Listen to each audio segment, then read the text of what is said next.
बिस्मिल्लाहिर्रहमानिर्रहीम। तो बर्न्स जो है वो बड़ा एक इंटरेस्टिंग टॉपिक है। बर्न्स की जो क्लासिफिकेशन है वो दो तरीके से की जा सकती है। एक तो विल्सन ने की थी और एक आपके पास डिपिट्रिन ने की थी। जो डिपिट्रिन ने इसको क्लासिफाई किया था वो उसको 6 डिग्रीज में क्लासिफाई किया था और उसमें आपके पास 6 डिग्रीज क्या थी। अच्छा, तो बर्न्स होते हैं उनकी दो तरीके की क्लासिफिकेशन होती है। एक है डिपिट्रिन्स क्लासिफिकेशन, डिपिट्रिन्स, मैं उसकी स्पेलिंग भूल रही हूँ, क्लासिफिकेशन, ठीक है। और एक थी विल्सन क्लासिफिकेशन। पहले हम ये देख लें, इसमें जो है इसने first degree, second degree, third degree, fourth degree, fifth degree और सिक्स डिग्री बनाई थी। फर्स्ट डिग्री बर्न में जो बर्न होता है वो आपका एपिडर्मल बर्न होता है, ठीक है। सेकंड डिग्री में बर्न होता है जो कि एपिडर्मल भी हो प्लस यहाँ पे उसमें क्या हो, ब्रूज फॉर्मेशन हो, सॉरी ब्रूज नहीं, ब्लिस्टर फॉर्मेशन हो, ब्लिस्टर फॉर्मेशन हो। थर्ड डिग्री बर्न होता है जो आपके पास यहाँ पे डर्मल हो, ठीक है, डर्मल तक पहुंच जाए। फोर्थ डिग्री होता है जिसमें डर्मल की फुल थिकनेस इन्वॉल्व हो जाए, डर्मल फुल थिकनेस इन्वॉल्व हो जाए, ठीक है। फिर आपके पास फिफ्थ डिग्री होता है जिसमें आपके पास सब क्यूटेनियस टिश्यू और साथ मसल इन्वॉल्व हो। और 6 डिग्री बर्न उसके मुताबिक यहाँ पे ये था कि जिसमें बोन्स आपकी इन्वॉल्व हो जाए, ठीक है। ज़्यादा डीप चला गया ना, तो यहाँ पे first, second, third, fourth, fifth और 6 डिग्री बर्न ये डिपिट्रिन क्लासिफिकेशन में था। फिर आती है विल्सन क्लासिफिकेशन। विल्सन ने उनको क्लासिफाई क्या कर दिया कि हमारे लिए ज़्यादा आसान कर दिया। ये 6 क्लासिफिकेशन की बजाय उसने इनको 3 में कन्वर्ट कर दिया। 3 क्लासिफिकेशन बन जाएगी क्या, क्या बस ये फर्स्ट क्लासिफिकेशन को कमांड करके विल्सन की फर्स्ट डिग्री बन जाता है, जिसको हम यहाँ पे कहते हैं एपिडर्मल बर्न्स। एपिडर्मल बर्न्स का क्या मतलब हो गया, एपिडर्मल बर्न्स में आपने रखना है कि यहाँ पे एपिडर्मिस इन्वॉल्व होती है या फिर ब्लिस्टर फॉर्मेशन होती है, यहाँ पे स्कार फॉर्मेशन जो है वो नहीं होती और वो ईजिली यानी कि जल्दी हील कर जाता है। फिर जो उसकी सेकेंड डिग्री बर्न है वो आगे पास होती है डर्मो एपिडर्मल, जिसमें एपिडर्मिस तो इन्वॉल्व होती ही है, साथ आपकी डर्मिस भी इन्वॉल्व होती है। डर्मिस की पूरी लेंथ इन्वॉल्व होती है, यहाँ पे अल्सरेशन होती है, स्कार फॉर्मेशन भी होती है, ठीक है, पेन भी बहुत ज्यादा होता है। बट ये आगे पास हो जाएगी थर्ड डिग्री बर्न, जिसको हम यहाँ पे सिंपल डीप बर्न कह देते हैं। तो विल्सन के अंदर एपिडर्मल जो कि डिपिट्रिन की फर्स्ट टू को बर्न करके बन गया, और उसके बाद डर्मो एपिडर्मल जिसमें डर्मिस की फुल थिकनेस हो सकती है, और थर्ड यहाँ पे डीप जो कि सबक्यूटेनियस टिश्यू, मसल और बोन्स तक भी जा सकते हैं। यहाँ पे क्योंकि नर्व डिस्ट्रॉय होती है तो यहाँ पे आगे पास नहीं होती, तो ये इसकी क्लासिफिकेशन आ गई। हम थोड़ा सा आगे चलते तो हमने कहा था कि ये आपका जो फर्स्ट डिग्री बर्न होता है ना, जिसको फर्स्ट डिग्री देखा है वो सेल्फ फीलिंग होता है, उसकी फुल थिकनेस अगर इन्वॉल्व हो तो वो सेकंड डिग्री होता है, और अगर आपके पास बहुत ज्यादा नीचे जाए वो डीप यहाँ पे थर्ड डिग्री होता है। अब जो एपिडर्मल बर्न्स होते हैं इसमें आपको पता है कि जो अफेक्टेड पार्ट में रेडनेस होती है, यूजुअली यहाँ पे ब्लिस्टर फॉर्मेशन होती है और पेल वहाँ पे पेल ए वैस्कुलर डमिस आ जाती है, जहाँ पे एक ब्राइट एरिया इन्फ्लेमेशन आपको नजर आता है, साथ स्टेनिंग ऑफ हेयर भी होती है, बहुत पेनफुली होता है, यहाँ पे कंप्लीट यहाँ पे रिपेयर कर जाता है विदाउट एनी स्कार फॉर्मेशन, ठीक है। और इसके बाद जो डर्मल एपिडर्मल होता है ये सेकंड डिग्री बर्न है, इसमें होल थिकनेस आगे स्किन की इन्वॉल्व होती है, यहाँ पे कोएगुलेशन नेक्रोसिस भी होती है। डर्मिस और एपिडर्मिस की जो लेजन होती है वो एक ड्राई वाइट लेदरी अपीयरेंस देता है, और यहाँ पे नेक्रोसिस भी होती है टिश्यू की, जिसकी जैसे अल्सर भी होता है, स्कार फॉर्मेशन भी होती है, एंड स्कार में can cause disfigurement and impairment of the function, and यहाँ पे कंसिडरेबल पेन और शॉक भी हो सकते हैं। फिर जो डीप बर्न्स होते हैं इसमें यहाँ पे they are short and there is gross disruption on the skin और सबक्यूटेनियस टिश्यू और मसल बोन्स वगैरह।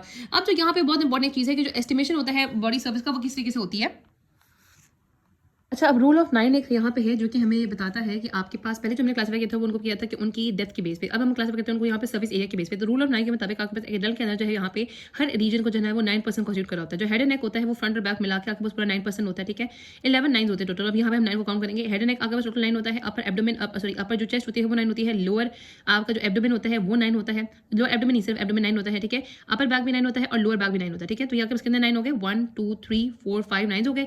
उसके बाद आपके पास जो एंटीरियर सर्फेस है हैंड की पूरी, ये आपके पास 4.5 होती है, इसको आप फर्दर डिवाइड कर सकते हो। यहाँ पे 4.5, यहाँ पे ये 1% होता है, जिसको आप यहाँ पे फर्दर यहाँ पे जो है डिवाइड कर दो। खैर ये पूरी 4.5% होती है फ्रंट पे और 4.5% बैक पे, तो ये पूरी आपके पास 9 है, ये भी 9 है, यहाँ पे ये 2 9 हो गए, तो यहाँ पे 5 + 6 7।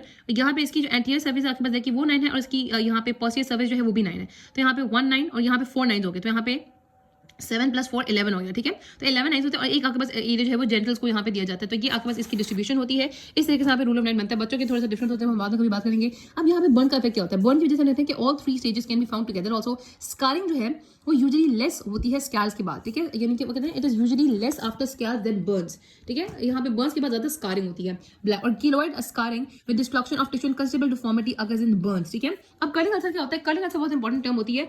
ये आपके पास एक अक्यूट गैस्ट्रिक इरोजन हो जाती है resulting as a complication from the severe burns. Severe burns की वजह से क्या होता है कि जब आपके पास ब्लड रिड्यूस हो जाएगा तो वही प्लाज्मा वॉल्यूम जब आपके पास यहाँ पे म्यूकोजा में जाएगा, जो कि आपकी जीआईटी की लाइनिंग म्यूकोजा होती है, तो वो आपको पता है वहाँ पे ब्लड कम जाएगा, तो वहाँ पे इस्कीमिया हो जाएगा, सेल नेक्रोसिस हो जाएगी, तो गैस्ट्रिक म्यूकोजा हो जाएगा। तो ये कर्लिंग अल्सर होता है कि आपके पास एक स्ट्रेस अल्सर जो कि सेकेंडरी टू सिस्टमिक बर्न हुआ, क्योंकि प्लाज्मा वॉल्यूम कम हो गया और आपके पास गैस्ट्रिक म्यूकोजा को ब्लड सप्लाई कम हुई, तो वहाँ पे इस्कीमिया हो गया, नेक्रोसिस हो गया। एक होता है कुशिंग अल्सर। कुशिंग अल्सर होता है वो स्ट्रेस अल्सर जिसकी वजह से जो कि आपके पास अक्यूट ट्रॉमेटिक ब्रेन इंजरी की वजह से हो, ठीक है। अच्छा, उसमें हमने कहा था कि आपके पास ये जो बहुत सारे फैक्टर्स होते हैं जो कि डिपेंड करते हैं बर्निंग पे। तो सबसे पहला टेम्परेचर जो है वो बहुत ज्यादा वेरी कर सकता है। बहुत ज्यादा टेम्परेचर तो ऑब्वियसली यहाँ पे बर्निंग बहुत ज्यादा होगी, हाई द टेम्परेचर से वे द बर्न्स। लेकिन एक इसमें यहाँ पे इंपॉर्टेंट चीज ये है क्या क्या फॉर एग्जांपल 44 टेम्परेचर जो होता है ना वो 5 मिनट में बंद कर देगा, जो 60 का टेम्परेचर होता है वो 3 सेकंड में बंद कर देगा, जो 63 का टेम्परेचर होता है वो 1 सेकंड में बंद कर देगा ओनली पार्शियल थिकनेस, जबकि जो 71 का टेम्परेचर होगा वो आपके पास 1 सेकंड में फुल थिकनेस को बॉयल कर देगा।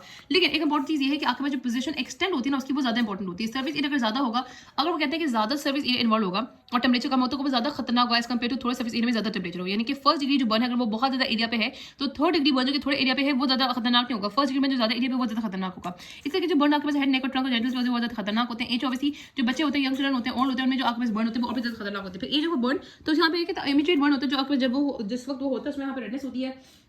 उसके बाद क्या होता है कि कुछ घंटों बाद वहाँ पे वेजिकेशन फॉर्मेशन शुरू हो जाती है, ब्लिस्टर फॉर्मेशन शुरू हो जाती है और आपके पास 36 टू 32 आवर्स बाद वहाँ पे लगातार प्यूरिन इन्फ्लेमेशन जो है वो शुरू हो जाती है।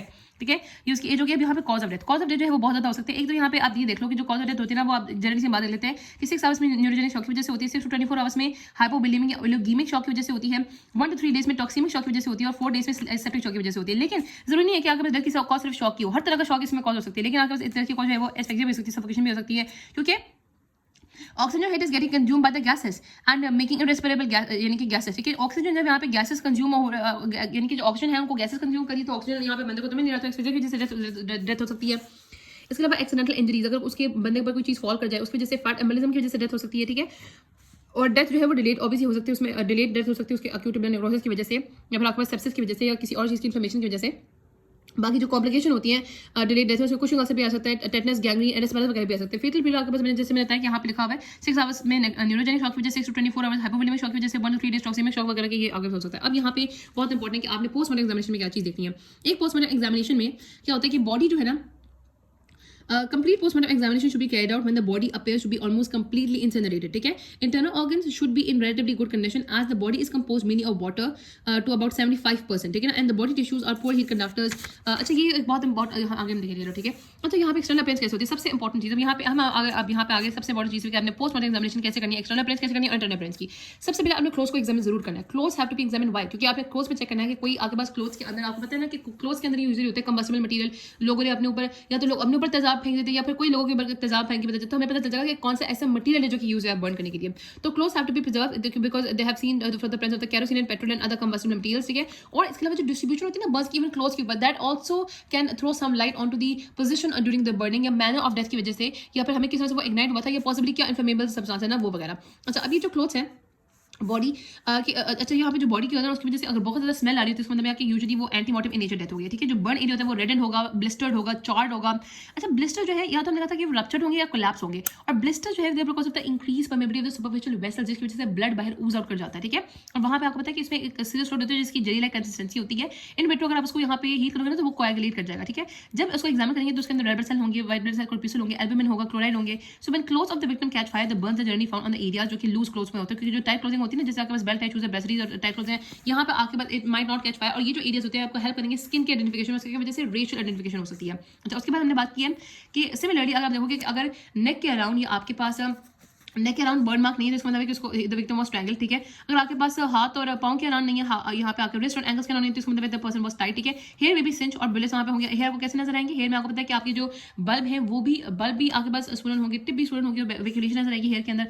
माइक्रोस्कोपिकली बर्न में जो स्किन होती है ना वो पर्टिकुलर हेमरेजेस डीपर लेयर में शो होती है, एपिथेलियल एलोंगेटेड और फ्लैटन हो जाती है और बहुत ज्यादा डीपली स्टेन करती है। और आपके पास वेक्यूलाइजेशन अगेन एपिडेमा बेबी होती है। फेस आपको पता है कि फेस कैसा होता है, फेस बहुत ज्यादा स्वोलन होता है, बहुत ज्यादा डिस्टॉर्टेड होता है।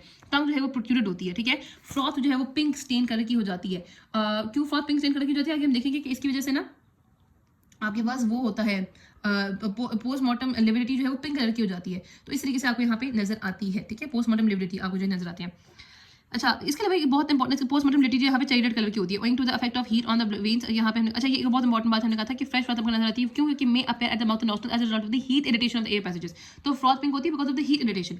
अच्छा, इसके बाद पिगलिस्टिक एटीट्यूड हो जाता है, पिगलिस्टिक सा एटीट्यूड हो जाता है। पिगलिस्टिक एटीट्यूड्स में इस तरह से यहाँ पे हो जाता है कि आगे पास बॉडी जो है ना वो अपने आप को डिफेंडिंग पोजिशन में हो जाती है, जिसमें आगे पास उसके हैंड और लेग जो होते हैं वो आगे पास क्या होते हैं, वो फ्लेक्स होते हैं, आर्म भी और जो है ना वो आर्म भी और जो है ना वो बॉडी भी, लेग्स भी फ्लेक्स होती हैं। ठीक है, यहाँ पे आपको फ्लेक्स जो है वो सब कुछ नजर आता है। ठीक है, अच्छा यहाँ पे हमने कहा था उसके क्लॉज हुक्ड होते हैं एंड एटीट्यूड इज प्रेजेंट। अच्छा, ये जो एटीट्यूड होता है ये डिफरेंशिएट नहीं करेगा पोस्टमार्टम एंटीमार्टम, ये पोस्टमार्टम और एंटीमार्टम दोनों में प्रेजेंट होती है। इसको रैगर मॉर्टिस से अपने डिफरेंशिएट करना होता है क्योंकि रैगर मॉर्टिस जो है ना वो आपके पास खत्म हो जाती है लेकिन ये खत्म नहीं होती है, डज नॉट पास आउट। ठीक है, अच्छा दूसरा आपके पास एक हीट रप्चर की एक कॉन्सेप्ट यहाँ पे बताया गया। हीट रप्चर कब होता है, जब आपके पास अंडरलाइंग मसल कुक कर जाता है ना तो वो आपके पास स्ट्रेच करते हैं, जब स्ट्रेच करते हैं तो वो ओवरलाइंग स्किन को भी स्ट्रेच करते हैं। ओवरलाइंग स्किन जब अपने टेंसिल स्ट्रेंथ से ज्यादा स्ट्रेच हो जाती है तो उसकी वजह से आपके पास वो रप्चर कर जाती है तो वो हीट रप्चर होता है। अब हीट रप्चर को आपने एंटीमॉर्टम वुंड से कैसे डिफरेंशिएट करना है कि जो हीट रप्चर है ना वो एक पोस्टमार्टम फिनोमेना है। हीट रप्चर यूजुअली तब होता है जब बॉडी बहुत देर तक आगे बस बर्न हुई जा रही है तो एक पोस्टमार्टम फिनोमेना हो गया। तो हीट रप्चर को आपने एंटीमॉर्टम वुंड से ऐसे डिफरेंशिएट करना है कि हीट रप्चर के अंदर आपके पास जो वेसल्स होंगी, नर्व्स होंगी, ब्लड और आपके पास यहाँ पे जो कनेक्टिव टिश्यू होगा बिल्कुल कंजर्व रहेगा, बिल्कुल ठीक होगा।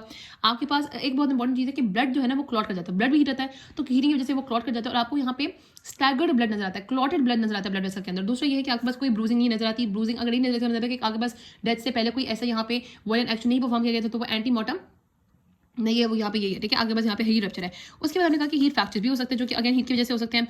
इंटरनल बेस में क्या होता है? इंटरनल बेस में होता है कि इट विल डिपेंड आगे बस डेथ जो है एक्सपोजर की वजह से हुई है, शॉक की वजह से हुई है, जो भी है। एक्सपोजर केस में बहुत इंपॉर्टेंट है कि आपको इनहेल्ड स्मोक नजर आती है। It is seen as black particles of the soot mixed with mucus covering the congested lining. आपके एयर पैसेजेस में सारे आपको इनहेल्ड स्मोक नजर आएंगे। सूट क्या होती है? सूट एक्चुअली ना इनकम्बस्टिबल सा मटेरियल होता है। आपके पास यहाँ पे जब कार्बन की इनकम्प्लीट कंबशन होती है तो उस वजह से यहाँ पे ब्लैक कलर का वो बन जाता है, तो यहाँ पे उसकी इनकम्बस्टिबल को यहाँ पे हम इस तरह से कहते हैं, ठीक है, सूट। तो सूट आपको नजर आता है रेस्पिरेटरी पैसेजेस में, ठीक है। अगर कोई डाउट हो तो आप यहाँ पे रेस्पिरेटरी पैसेज म्यूकस कलर उसको यहाँ पे एग्जामिन कर लो कॉमन पार्टिकल के लिए। ओके नहीं, ये सूट आपको स्वेलो होकर एसोफेगस और स्टमक में भी नजर आ सकता है। सिमिलरली जो म्यूकोसा होता है ट्रैकिया का, ब्रोंका का, इट इज इंजेक्टेड और it is filled with the froth. और अगर हॉट एयर इनहेल की जाती है तो लेरिंग्स और ट्रैकिया में भी जो आपका लेरिंग्स और ट्रैकिया इनमें भी necrose in even detach and threads, क्योंकि बहुत हॉट एयर चलेगा। माइक्रोस्कोपिक जब देखोगे तो एपिथेलियल सेल होंगे वो फ्लैटन होंगे, लंग्स श्रंक हुए होते हैं, कंजेस्ट हुए होते हैं, एडेमेटेड होते हैं। इसी तरीके से आपके पास यहाँ पे स्कैटर्ड पर्टिकल हेमरेज भी आपको नजर आते हैं बहुत सारे ऑर्गन्स में, और हार्ट के चैम्बर्स भी आपके पास फुली क्लॉट हुए होते हैं ब्लड से। ये आपके पास बहुत इंपॉर्टेंट इंटरनल फाइंडिंग है। क्या मैंने देखा कि आपको ब्लैक पार्टिकल नजर आते हैं रेस्पिरेटरी पैसेज के थ्रू, ठीक है। जो आपका ट्रैकिया होगा, ब्रोंका होगा, वहाँ पे आपको it is filled with froth, और जो आपके पास लेरिंग्स और ट्रैकिया अगर हॉट इनहेल होती है तो श्रेडेड म्यूकस नजर आएगा। आपके जो लंग्स होंगे कंजेस्टेड होंगे, श्रंकन होंगे, एडेमेटेड होंगे, और जो आपके पास पर्टिकुलर हेमरेजेस नजर आएंगे, और उसके बाद हार्ट चैम्बर्स में फ्री क्लॉटेड होगा with the blood. Obviously blood की हीमोकंसंट्रेशन हुई होगी, चेरी रेड इन कलर होगा, और कार्बोक्सी हीमोग्लोबिन भी वहां पे प्रेजेंट होगा। By saturation of the 30 to 40% carboxy haemoglobin और common blood level more than 10% जो है इसका मतलब नॉन स्मोकर में ये एविडेंस देते हैं। नॉन स्मोकर के अगर 10% ज्यादा है इसका मतलब यहाँ पे कि उसने इनहेल किया और वो आपके पास at the time of the death वो जिंदा था। और यहाँ पे आप उसको कुंकल टेस्ट से चेक कर सकते हो। जब इन्फ्लेमेबल सब्सटेंसेस जैसे केरोसिन और रैपिडली यहाँ पे यानी कि they are use for self inhalation. अच्छा ये बहुत इंपॉर्टेंट है कि जब इनको यूज किया जाता है ना तो यहाँ पे body burns rapidly but there is hardly any inhalation of smoke, ठीक है ना। सो जब आपके पास केरोसिन या पेट्रोल से सेल्फ इनहेलेशन की जाती है तो यहाँ पे कोई भी स्मोक इंजेस्ट नहीं की जाती, तो carbon monoxide level in such cases are therefore not elevated, ठीक है। अच्छा तो कहा कि आपके पास जब हेड एक्सपोज होता है ना तो अब देखना कि जब हेड एक्सपोज होगा तो पहले तो यहाँ पे हीट फिशेस अपीयर करेंगे। हीट फिशर के बाद जब यहाँ पे स्कैल्प उड़ जाएगा तो उसके बाद यहाँ पे आएगा फ्रैक्चर, और उसके बाद यहाँ पे हीट फ्रैक्चर्स होंगे। हीट फ्रैक्चर किस तरह का होगा कि आपके पास यहाँ पे स्कल के अंदर फ्रैक्चर होगा, ठीक है। यहाँ पे स्कल है, फॉर एग्जांपल स्कल के डिफरेंट सूचर्स है, एक सेंटर होगा, वहां से आपके पास डिफरेंट यहाँ पे चीजें यहाँ पे रेडिएट होगा। फॉर एग्जांपल ये आपका सूचर है,